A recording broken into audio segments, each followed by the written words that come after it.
Cartier, il y a une hype chez les jeunes qui est incroyable.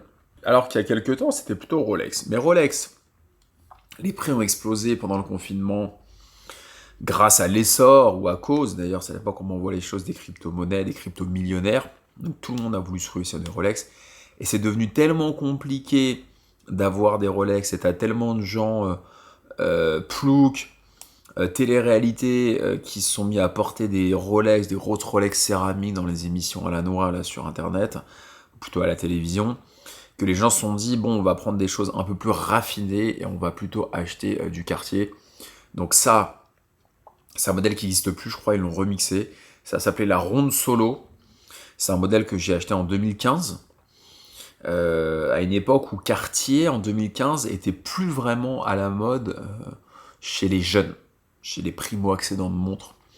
Et aujourd'hui, avec des modèles comme la Santos, des petits modèles d'ailleurs mécaniques à remontage manuel, avec des cadrans très jolis, un peu sur ce qu'a fait Rolex avec les OP récemment, bah, les jeunes s'y remettent, ont envie de se faire plaisir, et je vois même des jeunes un peu bling-bling qui se mettent à acheter plutôt du Cartier, des infopreneurs, des gens sur les réseaux sociaux, qui ne juraient que par des Rolex style Batman, Root Beer, etc.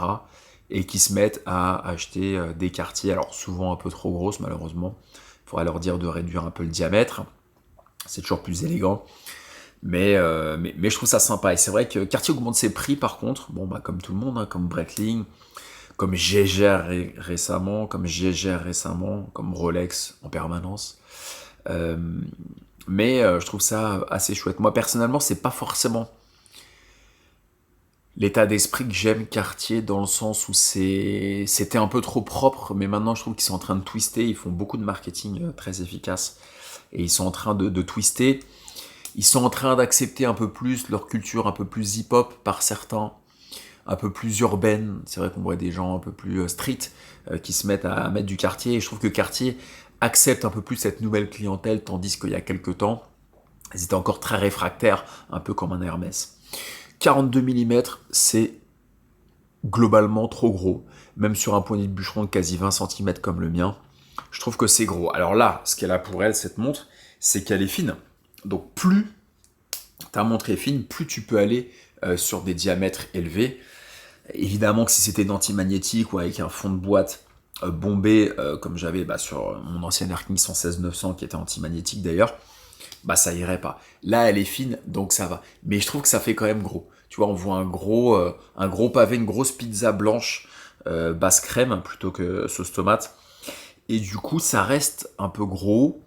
Euh, je trouve qu'en 38, elle serait plus jolie. Alors, elle n'existait pas en 38, c'était 36 mm. Mais 36 mm, je peux y aller. Hein. Quand je vois ma petite Richard Bumper qui doit être une 34 mm et que je mets tout le temps, je me dis que ça peut convenir. Donc, n'hésitez pas à me dire ce que vous pensez en commentaire de Cartier. Je fais des petits contenus maintenant comme ça de temps en temps quand j'ai envie, un peu à l'ancienne, face caméra, sans trop de montage, avec de l'impro, juste une idée de la thématique globale. Et go, un peu comme un freestyle de rap, on lance open mic, open caméra FX30 et feu, vamos. Donc dites-moi ce que vous en pensez Donc dites-moi ce que vous pensez en commentaire de ce type de format. Dites-moi ce que vous pensez en commentaire de Cartier. Quel modèle de Cartier? Est-ce que c'est plutôt la Santos? Est-ce que c'est plutôt la Tank? Est-ce que c'est la ballon bleue qui plaît beaucoup aux femmes et qui peut être portée par des hommes aussi? La ballon bleue, j'ai hésité avec la ballon bleue au moment où j'ai acheté cette ronde solo. Cartier, c'est indémodable. On a tous une grande tante. Bon, ça dépend, hein, tous. Je vais pas me faire taper sur les doigts. Mais on a parfois une grande tante, un oncle, etc. Qui ont eu une Cartier. On a un ancêtre qui a eu une Cartier. Bon, beaucoup de gens ont l'ancêtre qui ont eu une Cartier. C'est vrai que c'est un peu la montre cliché de la personne qui se veut un peu bourgeoise. Non pas que tout le monde soit bourgeois, mais c'est le cliché, comme la 911 dans le sentier à l'époque, ou la Rolls aussi. Hein. Pour ceux qui ont regardé La Vérité si je mens, pour ceux qui vivaient dans le coin, qui ont connu, comme moi, au début des années 2000, la rue d'Aboukir dans le deuxième, la rue Mandar, etc. C'est le quartier d'où je viens. Et voilà. Moi, Cartier, j'aime bien. Rolex, c'est un peu fatigant parce que je trouve que Rolex, même si ça fait partie des marques que je préfère. Je rejoins les avis qui disent que Rolex, c'est une marque qui respecte pas forcément ses clients, parce que quand tu la mets en SAV, ils vont tout changer, Donc c'est vrai que c'est vraiment la grande distribution, quoi. C'est le Zara du riche. C'est c'est du volume, c'est de la masse. Cartier aussi, c'est de la masse. Enfin, ça appartient à Richemont, ils font pas tous les mouvements. Ils emboîtent des mouvements, ils font aussi leurs propres mouvements manufacture. Ça n'a rien d'exclusif. C'est vrai qu'aujourd'hui, tu prends une marque comme Universal Gelève qui a été récemment rachetée par Breitling, mais les modèles anciens, je trouve que ça a tellement plus de charme. Enfin, tu le sais, en ce moment, je suis assez focus sur le vintage.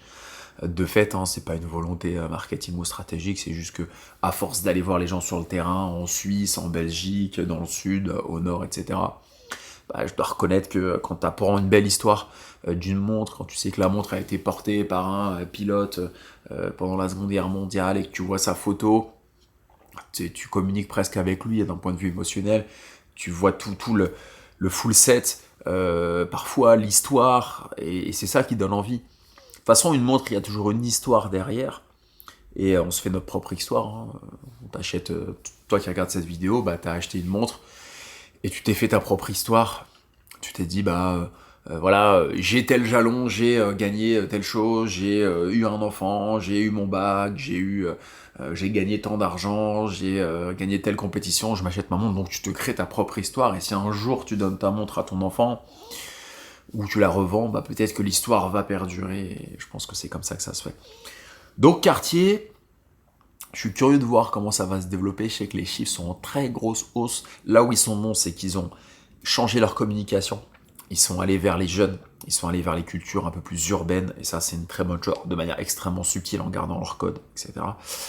Je t'ai pas dit qu'ils allaient mettre des tags et des beats hip-hop sur Instagram, et ils ont mis de la couleur, ils ont mis des cadrans colorés, des plus petits diamètres, donc ils font partie de cette mouvance où les gens veulent revenir à des modèles un peu plus chatoyants, un peu plus stylés.